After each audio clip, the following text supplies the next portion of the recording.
Welcome back to The Elevated Dose. I'm your host, Carrie Ferrone. Before we dive in, a quick but important note. This podcast is for educational purposes only. I'm sharing my lived experience and what I've learned along the way, but I am not a doctor. I am not a nutritionist, and this is not medical advice. Always talk with your own healthcare provider about what's right for you, especially when it comes to medications, dosing, or managing chronic conditions. Let's talk about plateaus, because if you clicked on this episode, there's a very good chance you've stepped on the scale, stared at the number, and felt that familiar drop in your stomach. Not because it went up, not because anything dramatic happened, but because it didn't move, and immediately your brain filled in the rest of the story. This stopped working. I knew this wouldn't last. This is where it all falls apart. What's important to understand is that this reaction has nothing to do with discipline, effort, or whether you're doing something wrong. That reaction is memory. For most of us, weight loss has never been neutral. It's been conditional, temporary, followed by regain, shame, and self-blame. So when progress slows, your nervous system doesn't wait for evidence, it responds to threat. That doesn't mean you're weak, it means you've been trained. Diet culture trained urgency, weight stigma trained fear, medical gaslighting trained you to assume the problem was always you. So when the scale pauses, your brain doesn't say, interesting, let's observe this. It says, act now or this ends badly. But here's the truth we're grounding into today. A plateau on a GLP-1 is not a failure signal, it's a regulation signal. GLP-1 weight loss does not follow the diet script you were taught. No weight loss does. Dieting taught us that weight loss should be constant, that pauses mean we need to tighten control, that if we're not losing, we're doing something wrong. But biology doesn't work that way. Weight loss, whether on a GLP-1 or not, happens in phases. There is a phase of loss, there is a phase of pause, there is a phase of stabilization, and sometimes another phase of loss. Those pauses are not interruptions, they are required. Your body cannot continuously lose weight without stopping to recalibrate hormones, digestion, inflammation, and energy balance. A pause is how the system checks in and says, can we stay here safely? Is this a famine? If your body didn't pause, it wouldn't be able to continue without triggering rebound. This is where people get stuck because they mistake safety for resistance. A plateau does not mean fat loss has stopped forever. It does not mean that if you're on a GLP-1, the medication stopped working. It does not mean that you failed. It means your body is transitioning from one metabolic phase to the next. Before we talk about physiology, we have to name the emotional layer underneath all of this. Because plateaus don't just slow weight loss, they activate trauma. Diet trauma lives in the nervous system.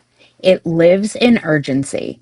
It lives in the fear of stillness. Plateaus remove the adrenaline of constant loss. They remove the dopamine hit of daily validation. They leave you with stability. And if stability has never been safe for you before, that can feel deeply uncomfortable. This is why people sabotage plateaus. Not because they want to, because they don't know how to sit in quiet progress. That's what we're rewriting here. Now that we've grounded the emotional reality of plateaus, we can talk about the physiology without panic driving the conversation, because not all plateaus mean the same thing. This is where most diet or GLP-1 conversations fall apart. People treat every stall like it's a single problem with a single solution. And when that solution doesn't work, they assume something is broken. It's not. There are multiple plateau patterns, and each one tells a different story. Some plateaus are about water, some are about digestion, some are about neurological safety. Some are about energy conservation, some are about underfueling, and very rarely, some are about deeper metabolic complexity. The mistake is reacting before you diagnose. When you panic, you override information. And when you override information, you apply pressure where patience is required. One of the most common plateaus is the water and glycogen plateau. This often happens early or after a period of faster loss. Glycogen holds water, inflammation shifts, sodium intake changes, hormones fluctuate, sleep changes, stress changes. All of that affects how much water your body is holding. So the scale reflects fluid, not fat. Nothing has gone wrong. Your body is rebalancing. Another very common plateau is digestion related, especially on a GLP-1. GLP-1 medications slow gastric emptying. Food stays in the system longer, and the scale can reflect volume instead of tissue. Fat loss can continue quietly underneath while the scale appears frozen.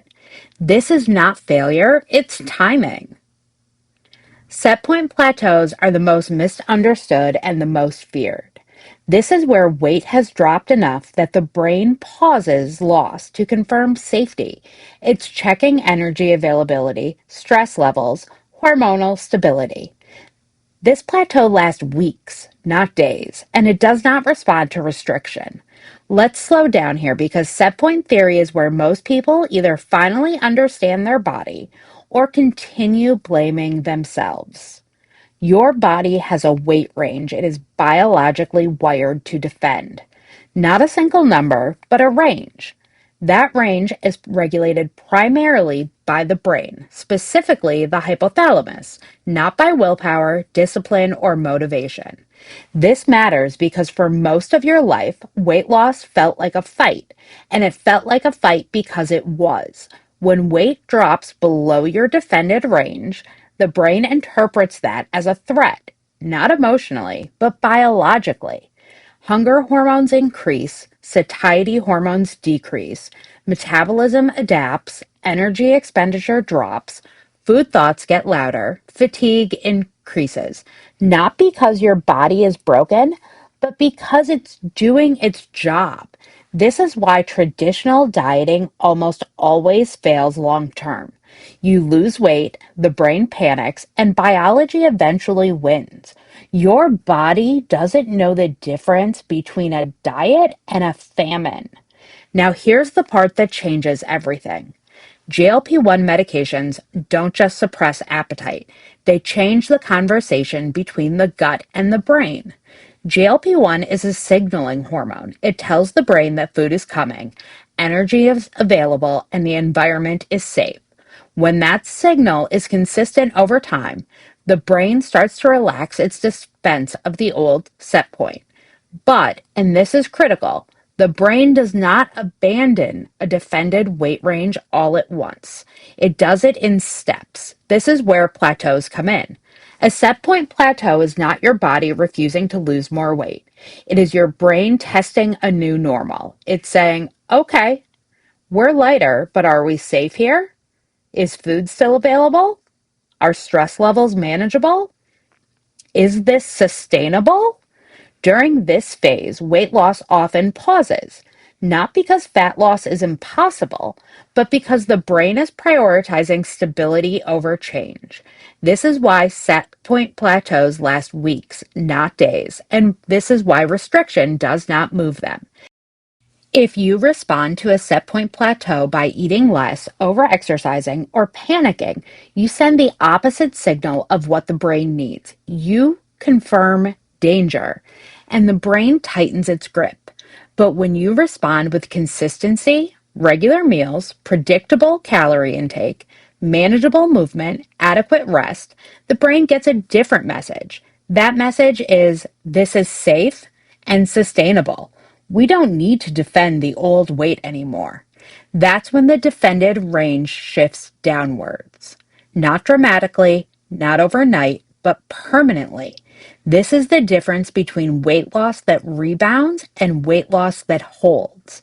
And this is why GLP-1 weight loss feels so different from traditional dieting. Because for the first time, your brain isn't being asked to tolerate constant threat, it's being taught safety. Now, here's the part most people don't realize until maintenance. Every set point plateau you sit through without panic is your body practicing maintenance before you get there. You're learning how it feels to live at a lower weight without urgency, without hunger screaming at you, and without constant effort. Maintenance later doesn't feel like a cliff because your nervous system has already practiced for it. This is also why people who fight set point plateaus the hardest often struggle the most in maintenance. They never let the brain finish its recalibration. They stay in weight loss emergency mode the entire journey, and emergencies aren't sustainable. So if you're in a plateau right now, especially one that's lasted a few weeks, I want you to reframe it. Your body isn't stuck. Your brain is renegotiating what normal means. And that process, as frustrating as it feels, is exactly what makes long term success possible. But not every stall is your brain renegotiating. Sometimes it's simpler, sometimes it's mechanical. It's just intake or movement. So let's keep going. Neat, non exercise activity thermogenesis plateaus happen because bodies become efficient. As mass decreases, movement costs less energy. You burn fewer calories doing the same things. This happens quietly and without you noticing. This is adaptation, not laziness.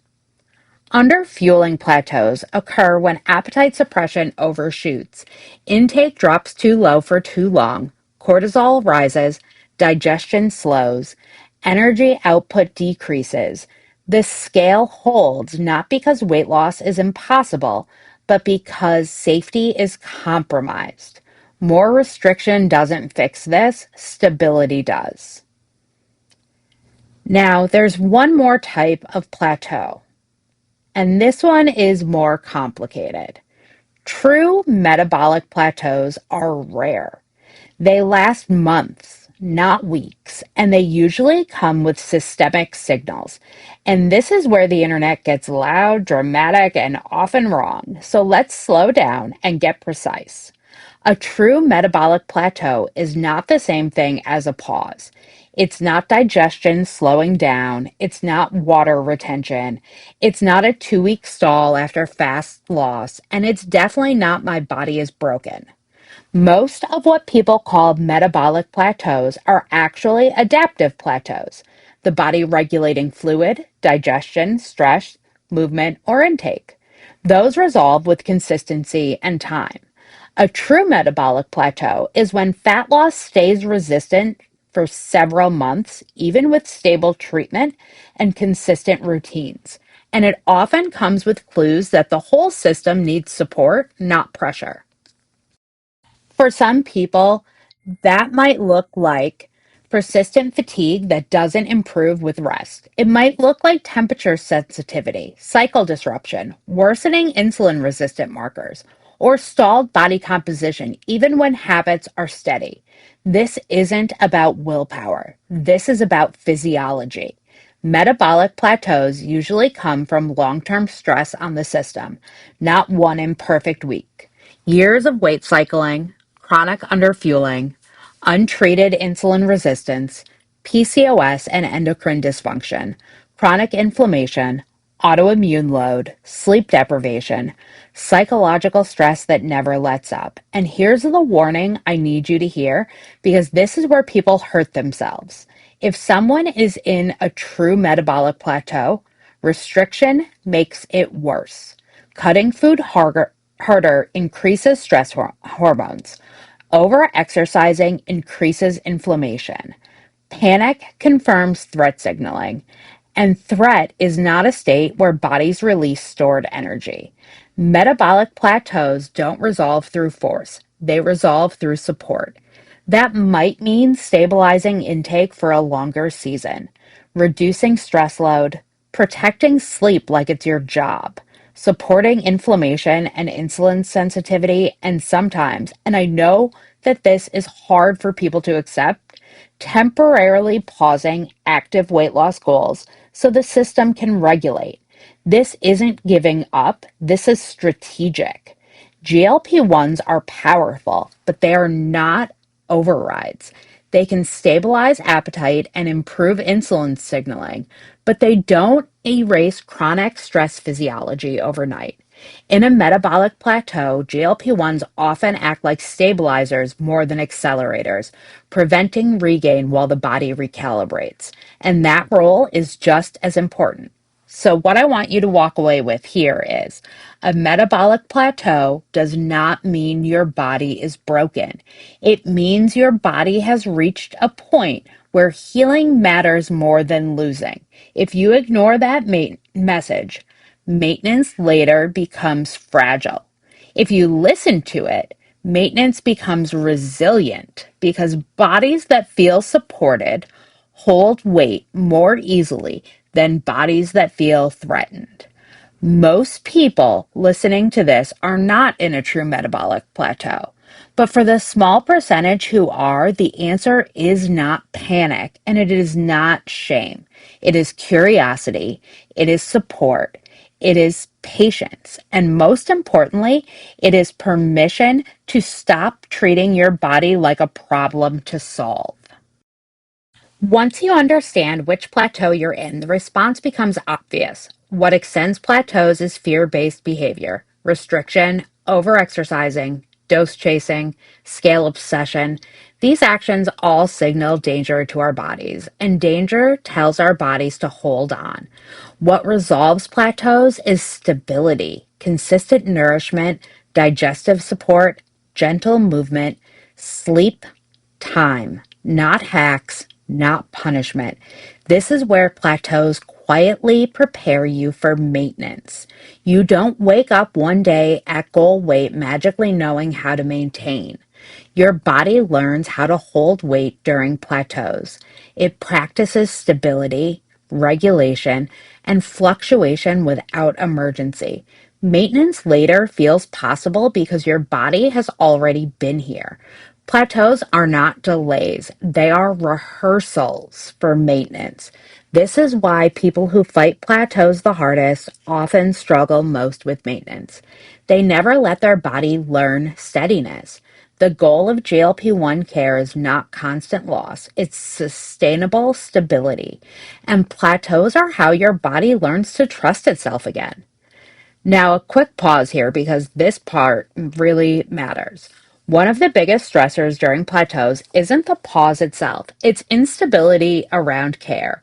Refill delays, pharmacy issues, insurance loss, dose interruptions, being forced to change things when your body is already trying to regulate. That kind of chaos adds stress at the exact moment your body needs consistency. That's one of the reasons I partner with Fridays. Fridays offers stable access, clear communication, and continuity of care, which takes a huge variable off your plate when you're navigating plateaus or approaching maintenance. If you're looking for more stability in your GLP-1 journey, my Fridays link is in the show notes. No pressure, just a resource. At this point, you might be thinking, okay, but how do I know which plateau I'm in? Because knowing the name is helpful, but recognizing yourself in one is what changes how you respond. So I want you to think about this less like a test you have to pass and more like a body check-in. We're not diagnosing anything. We're just noticing patterns in ourselves. Let's start with the simplest question. How long has this been happening? If your weight has been holding for a few days or even a couple of weeks, especially after a period of faster loss, that's almost never a true metabolic issue. That's regulation. Short stalls usually point to water shifts, digestion, or set point adjustment, not failure. If nothing has changed for months, not weeks, but months despite consistency, that's when deeper metabolic questions become appropriate. Duration matters more than our frustration. Now, I want you to ask yourself, does my body feel chaotic or just quiet? If your body feels puffy, bloated, inflamed, or reactive, if rings feel tighter, clothes feel different, or weight fluctuates up and down, that often points to water and inflammation. Those plateaus feel noisy in the body, even if the scale is still. If things feel heavy or stuck in your gut, fullness lasting a long time, slower digestion, or bloating, that's usually digestion related, not fat gain. If your body feels surprisingly calm, hunger is quiet, your energy is stable, your routines are steady, but the scale isn't moving, that may often signal a set point plateau. And that one trips people up because it feels like nothing is happening when in reality, something very important is happening. The next question: what happens when I try to fix it? This is a big clue. If cutting food makes you more tired, colder, more irritable, or stalled even harder, that's not a discipline problem. That's often underfueling or stress signaling. If pushing exercise harder leaves you drained instead of energized, that's usually a sign your body is conserving, not resisting. If doing less, eating more consistently, sleeping better, reducing stress makes things feel smoother, even if the scale hasn't moved yet, that's a strong indicator you're in a regulatory plateau, not a broken one. Now let's talk about hunger, because people can get this wrong regularly. Is hunger louder, quieter, or is it just different? If hunger is suddenly louder and more urgent, that can happen during set point adjustment. The brain is checking safety. If hunger is almost non existent and you're forgetting to eat, that can point to underfueling, even if it feels like good control. If hunger is steady, predictable, and manageable, but weight isn't changing, that's often a sign your body is learning to hold, not fighting you. None of these mean you're doing it wrong. They mean your body is communicating. Another important question: has anything external changed? Travel, stress, sleep, hormonal shifts, illness, increased workload, emotional load? Plateaus don't exist in a vacuum. If life got heavier, your body often responds by slowing change. That's not punishment, that's prioritization. Now let's talk about the one people are most afraid to ask. What if this is metabolic? Here's the truth from my perspective. If your weight has been stable for a few weeks or even a month or two, and you're otherwise feeling okay, this is likely not a true metabolic plateau. True metabolic plateaus are persistent, systemic, and long lasting. They don't just show up quietly. They usually come with signs that the whole system needs support, not pressure. And for most people listening, that's not what's happening. What's happening is regulation. So if you take nothing else from this section, I want you to remember this. You don't identify a plateau by how much you hate it. You identify it by time, body signals, and response to pressure. If pressure makes it worse, that's information. If stability makes it feel safer, that's information. Your body is not being vague, it's just being subtle. And subtlety requires listening to your body, not forcing it to do what you want it to. Once you know which plateau you're in, the urgency drops. And when urgency drops, your body finally has room to do what it's been trying to do all along. There's one more question people ask when they're stuck in a plateau. How do I know when it's ending? Usually, hunger signals become clearer, not louder, but more predictable. Digestion feels smoother, energy steadies, sleep improves.